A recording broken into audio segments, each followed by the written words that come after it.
New England Living is brought to you by Clark, Sub-Zero and Wolf, and Kohler Signature Store by Supply New England. And of course, please stop into the all-new Seven Tide in the Seaport District in Boston.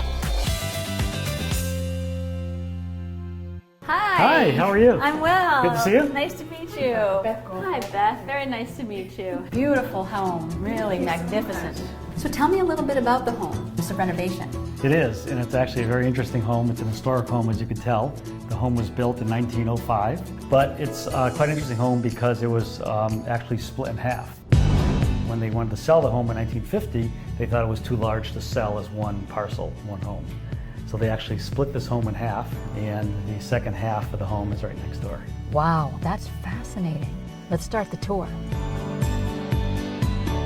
This room here used to be the family room of the home. The architect told us that the home of this size requires a formal entrance off a main street like they did in the 1900s. So he asked us to convert this room to the foyer. Now, was that part of your philosophy when you bought this home, that you wanted to keep some of the period details or keep it feeling like turn of the century? That was, but I think if you come on in here, it actually started with the philosophy of we walk into this home and you can see the views, which is really what was our main interest when you come in here, and you can see the expansive view of Hingham Harbor. So that's what really drove us to this property. And then when we started understanding the home, it had just great bones for renovation. Right, now this isn't your first home renovation either. No, it's we've done quite a few. I think this is our fourth coastal home renovation. It's interesting, all around the 1900 period. This is the period you're drawn to. I think so. I think the style we really like, and the homes were built very well around this time, and they lend themselves pretty well to renovations, but they're challenging renovations. As a longtime real estate professional, Beth has a keen understanding of what makes an exceptional property. She also has years of experience in interior design and took on all of the interior design in this home herself with pleasure.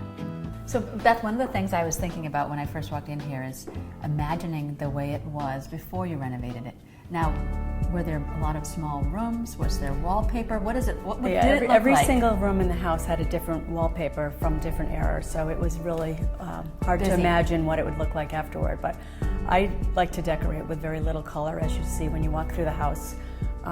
But the floor plan really didn't work very well at all either. They had moved the kitchen over into the newer part of the house that was built, I guess, in the 70s. But it sort of felt like they weren't maximizing the use of the space or the views. So I think we did a pretty good job as far as keeping it wide open, and the flow works really well for the family. It really does. There are a lot of openings, and it does feel like the rooms are all connected. I guess we'll come back through the kitchen here. This had a very large footprint, as you can see, and we like the idea of a large island and take advantage of the views. One thing that Beth did that surprised me, but I actually love it, is not to put cabinets on the wall. The idea was the upper cabinets almost take away from the view. So she wanted a very clean wall and keep our cabinets back here. And if we walk this way here, I think the biggest architectural feature or period feature of this home is the staircase. And one thing that our carpentry team did, the millwork team, is to save the original rail. Even though we did not think that the stairs and the whole structure was sound, they took off this rail, refinished the rail in their shop, and then built the stairs around it. So the master bedroom is on this side. It's a very large space, which actually makes it challenging. I think we were talking downstairs about putting plate glass into windows, into rooms, I should say. And here we have all true divided lights, double hung windows. We spent a lot of time thinking about how we set up closets in here. This is the larger closet, so this is Beth's closet. And I love her chandelier. We took a risk here in building this house where we have 2 bathrooms. So there's 2 bathrooms. This is Beth's side of the bathroom, and then there's a shower that goes through. Oh, I so love instead of having that. a vanity with double sinks, you each have your own half. So you come in this side, you go out that side. That's right. And you keep to your sides, or? Yes, pretty much. Same hardware in all these doors. These are very heavy doors, so therefore that hardware really helps. So upstairs, there's 3 more bedrooms. And one thing that we did, even though we fully gutted and renovated the majority of the upstairs, we kept some of the original details. And then these are the original doors of the house from 1900. And it had these original glass knobs, so we preserved enough of these glass knobs. So a labor of love. How long did it take you to actually renovate this home? Well, we actually bought the home and then camped out in the home for a summer. And I always recommend that because you get to really understand how to use the home. But we are just a fanatic about planning and detailed scheduling, so it was done fairly quick for the size of the home. It's got so many neat nooks and Thank you. just the woodwork is beautiful, the windows are beautiful, the dramatic scenes everywhere you go, and beautiful artwork. I love the artwork that you've chosen. That I can't talk about. That we should ask Beth. And so this was one of your favorite pieces and one of your newer pieces. It is, yeah. I like to have this piece here in the summer because I like to have the real neutral palette in the spring and summer months.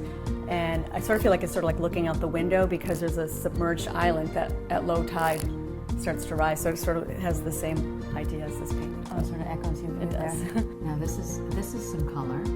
This is a little bit out of my comfort zone, but on a whim I was driving down Main Street one day and I popped into one of the church art fairs, and I saw this painting and something about it I just loved, but I was afraid to commit to bring it into my house that was so neutral.